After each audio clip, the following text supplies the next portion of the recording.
कहीं न कहीं नरेंद्र मोदी जी और भारतीय जनता पार्टी पूरी तरीके से चुनाव में हारेगी। कॉन्स्टिट्यूशन का पहला आर्टिकल बाबा साहब डॉक्टर भीमराव अम्बेडकर जी ने लिखा, India that is Bharat shall be union of state. ये हमारे कॉन्स्टिट्यूशन का पहला आर्टिकल है। आप भारत का संविधान बदल देंगे। इंडिया अलायंस से आप इतना ज्यादा डरे हुए हैं कि बाबा साहब के द्वारा लिखा हुआ संविधान आप बदल देंगे। इनके मन में एक डर और भय है इंडिया गठबंधन से, क्योंकि जो इंडिया के गठबंधन दल है उसमें ऐसी पार्टियां हैं जिनका वोट शेयर लगभग 60% है। इनको ऐसा लग रहा है कि हम चुनाव पहले करा के या इंडिया का नाम बदल के ऐसा करेंगे। कल मैं सुन रहा था बीजेपी वालों को कह रहे थे इंडिया नाम जो है वो गुलामी का। अटल जी ने तो इंडिया साइनिंग का नारा दिया था, तो अटल जी गुलामी के प्रतीक थे। खुद नरेंद्र मोदी जी ने digital India, make in India, Khelo India, startup India, सारी चीज में तो इंडिया का इस्तेमाल किया। और अब जब इंडिया अलायंस बन गया तो उससे इतना डरे हुए कह रहे हम इंडिया का नाम ही नहीं लेंगे। देखिए, ये कहीं ना कहीं जब से इंडिया अलायंस बना है, नरेंद्र मोदी जी के मन में जबरदस्त घबराहट है और वो डरे हुए बहुत ज्यादा, और इसलिए इंडिया का नाम ही बदल दे रहे हैं। सुप्रीम कोर्ट में एक पीआईएल फाइल हुई थी 2015 में, और वहां इसी बात को लेकर पीआईएल फाइल हुई थी। तो गवर्नमेंट ऑफ इंडिया यानी कि मोदी जी की सरकार ने सुप्रीम कोर्ट में कहा कि इंडिया का नाम बदलने की जरूरत नहीं है। ये मैंने नहीं कहा, मोदी जी की सरकार ने कहा 2015 में। और जब इंडिया अलायंस बन गया तो इतना घबराए हुए इंडिया अलायंस से कि वो कह रहे था हम इंडिया का नाम ही बदल देंगे। कॉन्स्टिट्यूशन का पहला आर्टिकल बाबा साहब डॉक्टर भीमराव अम्बेडकर जी ने लिखा, India that is Bharat shall be union of state. ये हमारे कॉन्स्टिट्यूशन का पहला आर्टिकल है। आप भारत का संविधान बदल देंगे। इंडिया अलायंस से आप इतना ज्यादा डरे हुए हैं कि बाबा साहब के द्वारा लिखा हुआ संविधान आप बदल देंगे।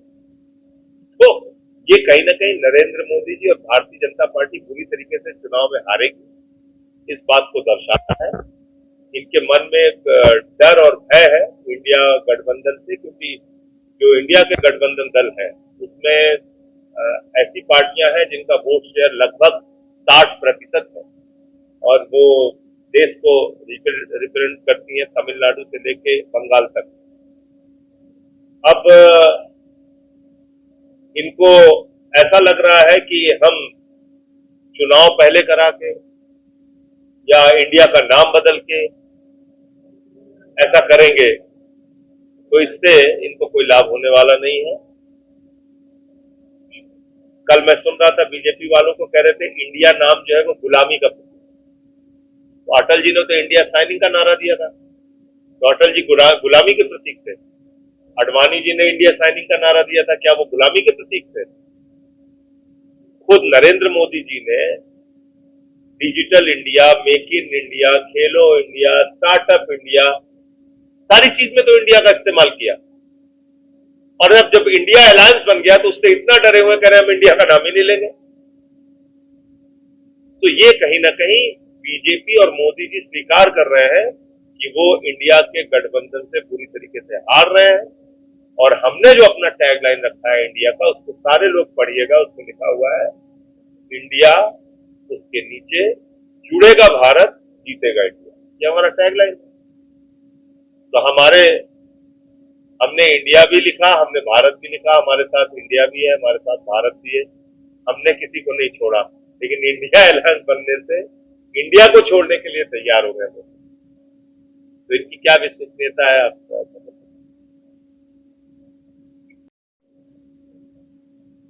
भगवंत मान जी की सरकार ने बहुत अच्छा काम किया है। हमने वादा किया था 300 यूनिट बिजली फ्री देंगे, हमने पूरा किया। और जालंधर से रिंकू भाई चुनाव जीते, इतनी बड़ी संख्या में जनता का मत मिला।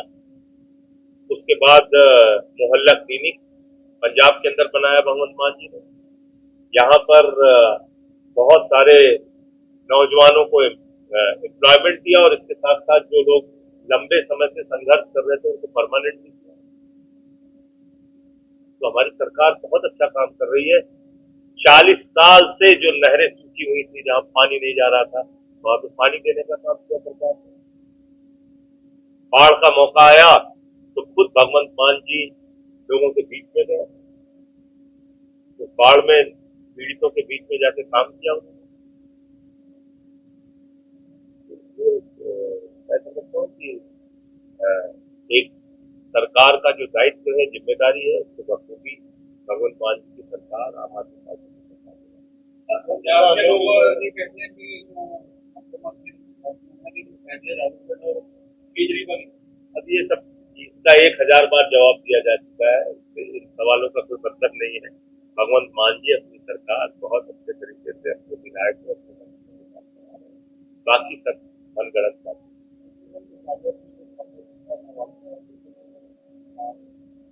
सारे काम कर रहे हैं, वो भी करेंगे। तो मान साहब की सरकार अच्छा काम कर रही है और हर मुद्दे पे काम कर रही है।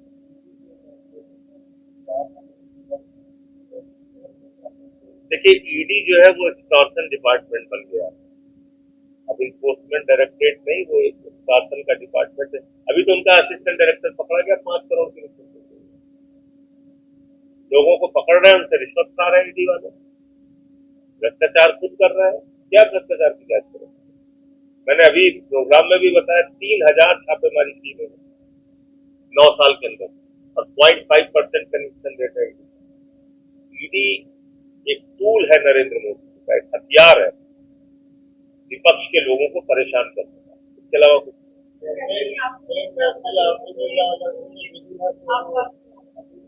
आपका बिजनेस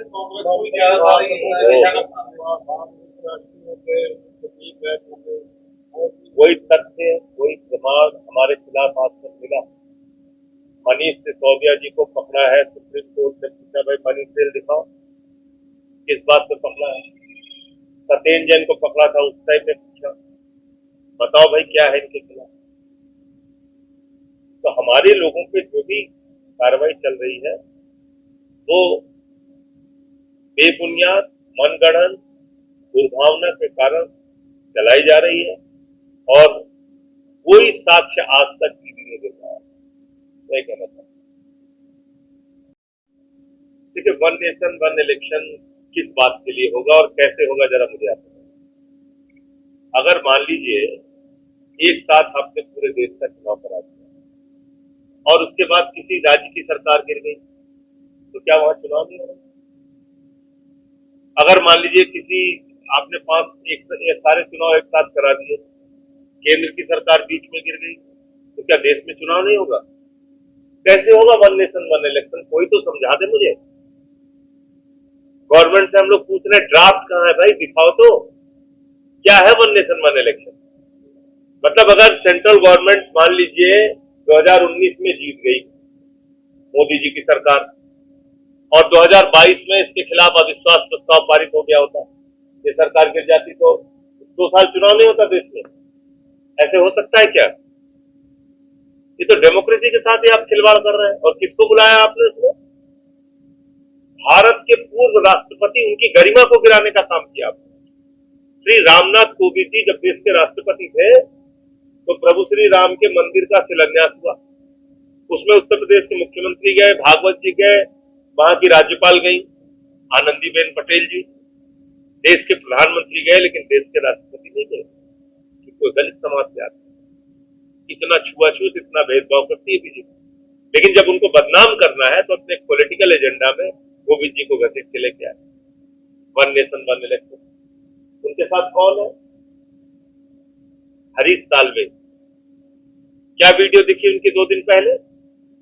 हरीश साल्वे अपनी तीसरी शादी के मौके पर बुलाते हैं ललित मोदी को, जो भगोड़ा है देश का, हजारों करोड़ रुपए लूट के गया हुआ है, मोइन कुरैशी, जिसके खिलाफ तमाम चार्जेस है।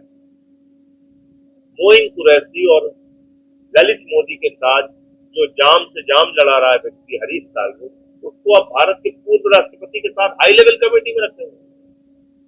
इसमें एक भी पॉलिटिकल पार्टी नहीं है। चुनाव लड़ना है पॉलिटिकल पार्टी को। इसमें आपने सुभाष कश्यप को रखा हुआ है, जिनकी उम्र 94 साल है, 94 ईयर।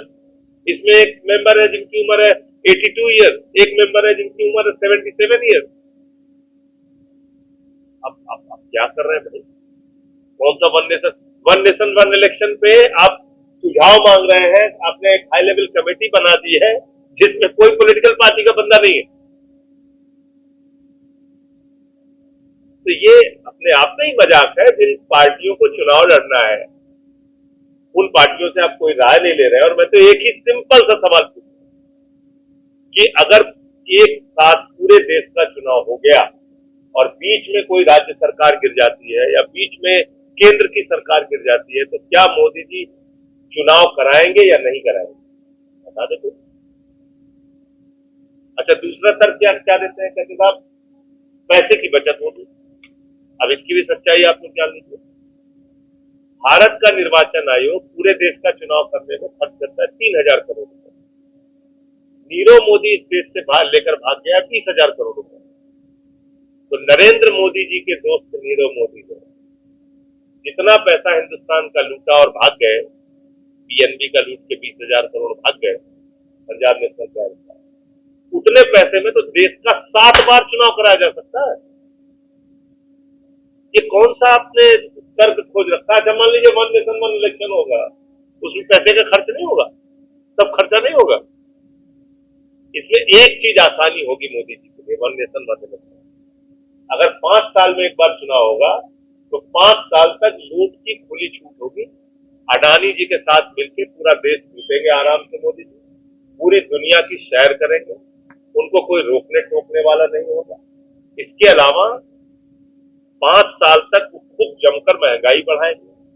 सरकार तो कहीं चुनाव तो होना नहीं है, सरकार तो कहीं गिरनी बिगड़नी है नहीं, और इलेक्शन में जब जाएंगे नहीं तो न पेट्रोल का दाम कम होगा, न डीजल का, न गैस के सिलेंडर का। अभी तो थोड़ा सा डर रहता है ना कि भाई चलो यहाँ का चुनाव है तो थोड़ा पेट्रोल का दाम कम कर दो, डीजल का दाम कम कर दो, गैस के सिलेंडर का 200 कम कर दिया, फिर तो नहीं करेंगे। तो अपने आप में मतलब एक, मैं तो कहूंगा कि अडानी के करप्शन से दिमाग हटाने के लिए 1 नेशन 1 इलेक्शन